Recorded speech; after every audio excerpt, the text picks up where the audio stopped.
आप सबका शुक्रिया। खुल के नहीं बोला जा सकता है क्योंकि समय की पाबंदी है। आप सबका शुक्रिया और जय भीम। कोई बैठा लो, बाहर से कोई व्यक्ति आता है, आप लोग उठ नहीं रहे जी। आयोजक और मेरठ की जनता दोस्तों को बहुत बहुत बधाई और शुक्रिया। तीसरी चौथी बार मेरठ आ रहा हूँ और वैसे जगह पे बोल रहा हूँ, खड़ा होकर मेरे लिए ऑनर की बात है, सम्मान की बात है कि जहाँ कभी बाबा साहब ने भाषण दिया था। 1952 या 53 की बात है, मैंने पढ़ा है और यहाँ मेरठ कॉलेज के छात्रों से भी उन्होंने मुलाकात की थी। और जब मैं पिछली बार आया था तो जाटव गेट पे बाबा साहब की अस्थियां रखी हुई है, उस पर भी हमने वीडियो बनाया था। मैं इतिहास का छात्र हूँ, एक्टिविस्ट हूँ, तो मेरी खोजी नज़र इतिहास से जुड़े हुए पहलुओं पर हर समय रहती है, क्योंकि हम सब पढ़ते हैं कि जो इतिहास नहीं जानता वो समाज गुलाम होता है, लेकिन समाज में हमारा इतिहासकार ही नहीं है। इतिहासकार कोई बनना भी नहीं चाहता है, क्योंकि रिसर्चर और शोधार्थी बनने के लिए 20 से 25 साल कमर और कुर्सी को एक करना पड़ता है, तब जाके वो बात निकलती है। यहाँ मैगी टाइप नहीं है, चट 2 मिनट में कुछ नहीं होता है, सदियां गुजर जाती है प्रोफेशनल हिस्टोरियन और रिसर्चर बनाने में। बहरहाल मैं अपने जीवन में हर समय बैक बेंचर रहा हूँ, मतलब पीछे बैठने वाला। कहाँ गए बंदे जी? और मुझे उसमें कोई ये नहीं, मुझे मजा आता है। और मैं जब किसी भी प्रोग्राम में जाता हूँ तो एज ए एक्टिविस्ट, आम आदमी, आम इंसान, जब अगर 2 घंटा बैठाएंगे मुझे मंच पर, तो मुझे लगता है कि मुझे सजा मिली है। तो उससे बेहतर है मैं लोगों से मिलना जुलना, बातचीत करना ज़्यादा मुझे अच्छा लगता है। लोगों से मिलता जुलता हूँ। बैठा के चुपचाप बैठा के एक पानी का बोतल देंगे, 2 घंटा बैठाए रहेंगे, उससे बढ़िया दोस्तों से, भाइयों से मिलूँ, इधर माताएं बहनों से मिलूँ, बातचीत करूँ। लेकिन चलिए, अच्छी बात है, हमारे समाज में बहुत दिनों से लोगों को सामने बैठने नहीं दिया गया, तो कम से कम आदत तो पड़ी कि बैठ गए। सम्मान नहीं मिला, इसलिए सम्मान में 2 घंटे लगते हैं, लेकिन मैं सम्मान से उब गया हूँ। इन सम्मान में तकरीबन 2-2.5 घंटे लग जाते हैं और उसमें इतने सारे महत्वपूर्ण वक्ता है, मतलब 10 मिनट भी बोलेंगे तो मुझे लगता है 5-6 घंटे तो ऐसे ही हो जाएंगे। इसको शॉर्ट किया जाए, मैं जहां भी जा रहा हूं बोल रहा हूं, शॉर्ट किया जाए, एक आदमी का सम्मान करने काफी है। तो चलिए, कम से कम मंच पे इतने सारे लोग, मैं चाहता हूं कि इतने सारे लोग विधानसभाओं में, पार्लियामेंट में दिखे, विश्वविद्यालयों में दिखे, मीडिया घरानों में दिखे, प्रोफेशनल वर्ल्ड में दिखे, हर जगह दिखे। खाली हुक्मरान का नारा देने से कुछ नहीं होने वाला है, बहुत सारे और सारे काम है जिसको होना है। आज 2-3 पॉइंट ही बोलूंगा, 10 मिनट बोलना है, उसमें क्या बोला जा सकता है कि बाबा 2 हुए। एक बाबा के हाथ में संविधान है और एक बाबा के पास मनुस्मृति है। देखा है ना वीडियो? 2 बाबा हैं, एक के हाथ में संविधान है और एक के हाथ में मनुस्मृति है। तो ये सिर्फ ऐसे ही नहीं है, ये प्रतीक है, एक सिंबल है कि ये 2 विचारधाराओं का एक तरह से टकराव है। देश में जो हालात है, मैं समझता हूं कि संविधान और मनुस्मृति के बीच एक तरह का धर्म युद्ध है और मैं इस धर्म युद्ध में संविधान के साथ खड़ा हूं, चाहे इसकी कीमत जो भी चुकानी पड़े। दोस्तों, उत्तर प्रदेश में और देश में आजकल भावना बहुत जल्दी हाथ हो रही है। अभी एक पार्लियामेंट स्ट्रीट थाने में भी एक आदमी ने शिकायत की है कि शिवरात्रि के दिन बाबा साहब के सामने उस संतरा वाला जो है शिवलिंग लगा दिया, इससे हमारी भावना आहत हो। मेरे पास आए थे, मैंने कहा कि इसमें 2 एंगल से देखने की जरूरत है कि एक तो शिवलिंग में संतरा कलर कर दिया गया, तो जो शिव भक्त हैं उनको भी आहत होना चाहिए इस बात से। दूसरे, जहां पे शिवलिंग को रखा गया वो बाबा साहब के पांव के नीचे, तो इसमें शिव भक्तों की भी जो है भावना आहत होनी चाहिए थी और उनको भी मोर्चा संभालना चाहिए था। लेकिन आपको लगा कि बाबा साहब ने 22 प्रतिज्ञा में जो बात कही है उस हिसाब से आपकी भावना आहत हुई तो आप थाने चले गए। तो उसमें 3 एंगल से मैंने निकाले, 3 एंगल से होनी चाहिए कि जो शिव के भक्त हैं उनको भी आहत होनी चाहिए कि आप पांव के नीचे बाबा साहब जहां पे पांव चढ़ाकर रखे हैं वहां पे आपने जो है शिवलिंग लगा दी। तो भावना आहत क्या है? तुम्हारे पांव चरण, हमारे पांव लात। तुम कहो तो ब्रह्म वाक और हम कहें तो हल्ला। दोस्तों, आज चूंकि धम्म महोत्सव है, सम्मेलन है और इसमें मुझे बोलना चाहिए था कम से कम डॉक्टर अंबेडकर और बुद्धिज्म पर आधा घंटा, लेकिन जो बहुत सारे चिंतन मनन की बातें 25, 30, 50 लोगों के बीच होती है, जब बहुत सारे लोग हों तो उसमें तो ऐसी बात कही जाती है जिसमें कि सब लोगों को अच्छा लगे, थोड़ा गुदगुदी लगे, है ना, वो दिमाग में कम दिल में ज़्यादा जाए। तो ऐसी बातें यहाँ पे कहनी होती है, इसलिए वक्ताओं की भी मजबूरी होती है। अभी भंते जी ने कहा कि हमारे लोग अपने लोग की ही आलोचना करते हैं, शिकायत करते हैं। तो शिकायत, आलोचना और समीक्षा में अंतर होता है। बाबा साहब भी बहुत सारे अपने लोग, कोट अनकोट, कौन है अपने लोग? सिर्फ एक जाति, एक समुदाय में पैदा होने वाले अपने लोग होते हैं या अपने लोग विचारधारा से बनते हैं। आज ही मैं पढ़ रहा था डॉक्टर अंबेडकर का 1940 का भाषण। वो महार, मांग और चमार उस एड्रेस कर रहे थे और पढ़िए 1940 का भाषण कि अपने लोग का मतलब हम लोगों ने इतना नैरो बना लिया है कि अपने लोग का मतलब हम लोग जाति से और समुदाय से समझने लगे। जो लोग हमारे जाति और समुदाय में जो पैदा हुए और मनुस्मृति के साथ खड़े हैं, क्या वे अपने लोग होंगे? चाहे मेरा भाई क्यों न हो, मेरे घर का मेंबर क्यों नहीं, जब दो विचारधाराओं के बीच यह एक तरह का धर्म युद्ध है तो अपने लोग इस बात से निर्धारित किए जाएंगे कि कौन किस तरफ खड़ा है। राहुल सांकृत्यायन को आप कहां रखेंगे? आज की जो अस्मिता की राजनीति है और अपने लोग को पहचानने की जो बात है, राहुल सांकृत्यायन को कहां रखेंगे?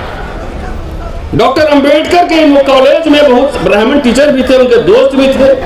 इमारत फंड में जब उन्होंने 2.25 लाख रुपए इकट्ठा किए मुंबई में एक इमारत बनवाने के लिए, तो 1 लाख तो उनके ब्राह्मण दोस्तों ने दिया, अपर कास्ट के दोस्तों ने दिया।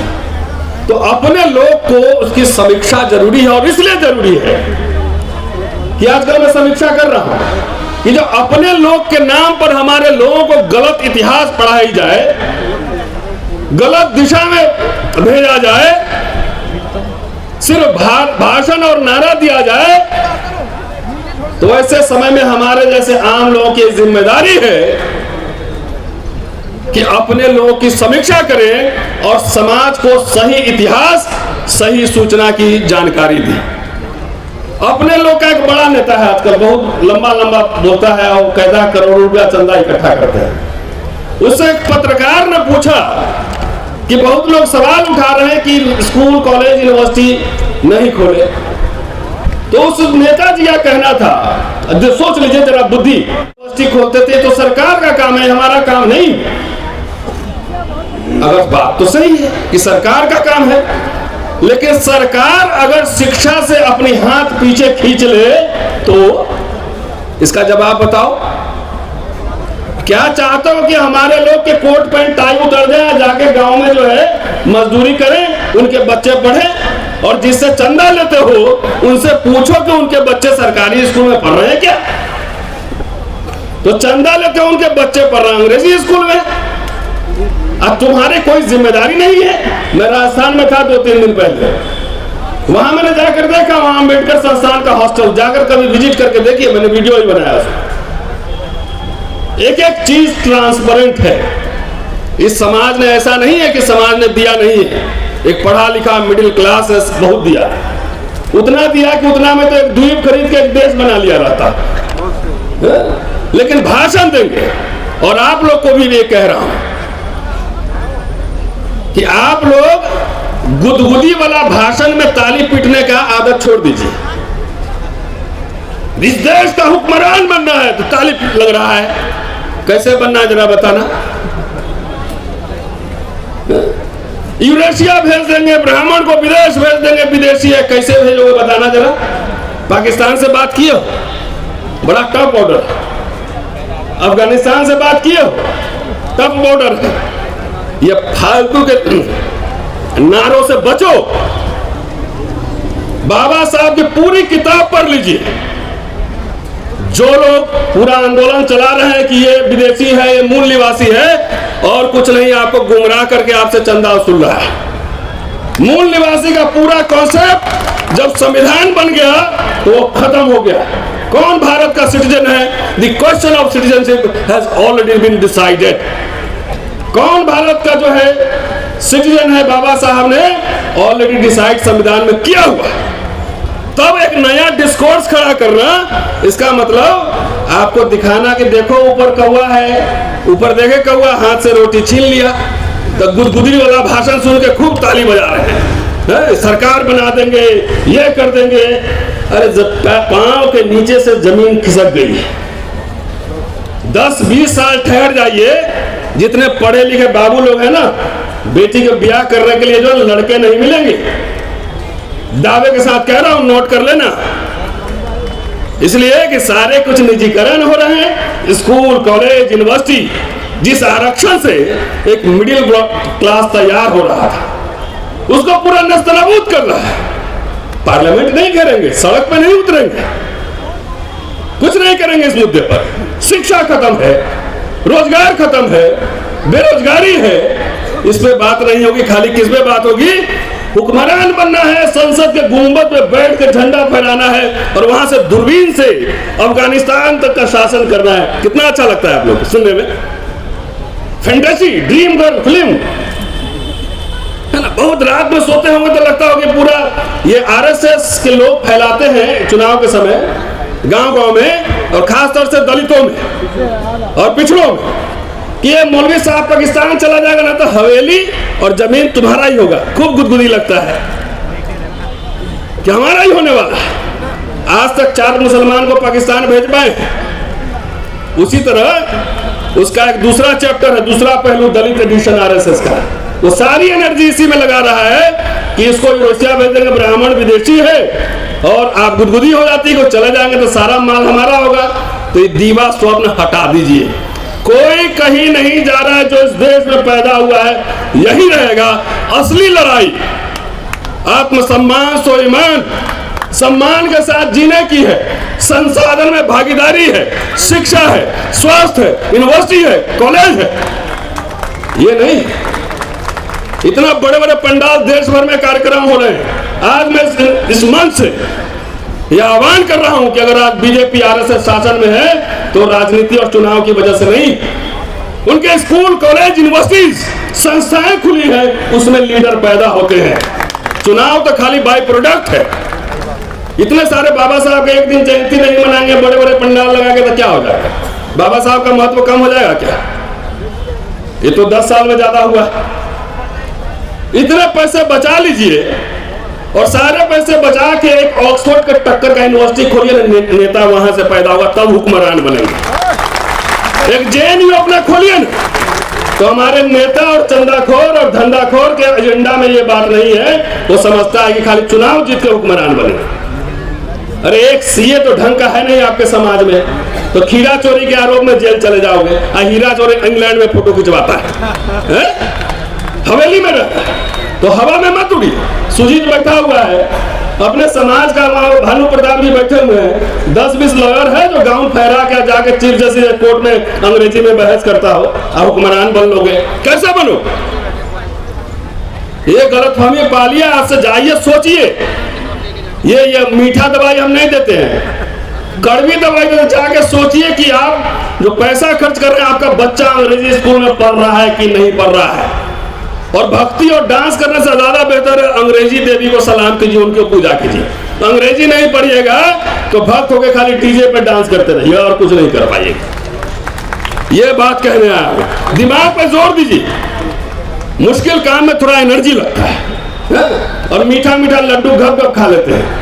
और नीम का जो है कुछ मिलेगा बना के तो थोड़ा सा कड़वा लगता है, हम लोग नीम है।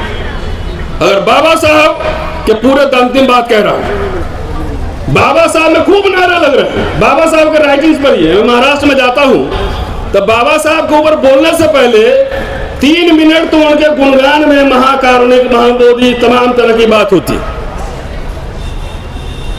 और बाबा साहब खुद ही भाइयों और बहनों से संबोधन शुरू करते थे और बोलने में ज्यादा, काम की बात करने में ज्यादा वक्त लगाते थे। बाबा साहब को अगर पढ़ेंगे, उनको देखेंगे तो उसमें 2 चीज स्पष्ट रूप से दिखेगा, एक तरफ बुद्ध और एक तरफ कार्ल मार्क्स। और दोनों को अगर हटा के बाबा साहब को समझेंगे, बाबा साहब का बी भी ना समझ पाएंगे। कार्ल मार्क्स, बुद्धा, कबीर, पूरा दर्शन पढ़िए। वो स्टेट सोशलिज्म की बात कर रहे हैं, जो धम्म की प्रचार की बात कर रहे हैं। ये समय नहीं है, 1954 में रंगून का भाषण कि बौद्धिज्म और धम्म जो है ये अपने आप घर में नहीं जाएगा, भंते जी लोग सबको घूम घूम के प्रचार करना पड़ेगा, जिसका फॉर्मूला उन्होंने दिया हुआ है। शुक्रिया साथियों, फिर कभी मौका मिलेगा तो विस्तार से।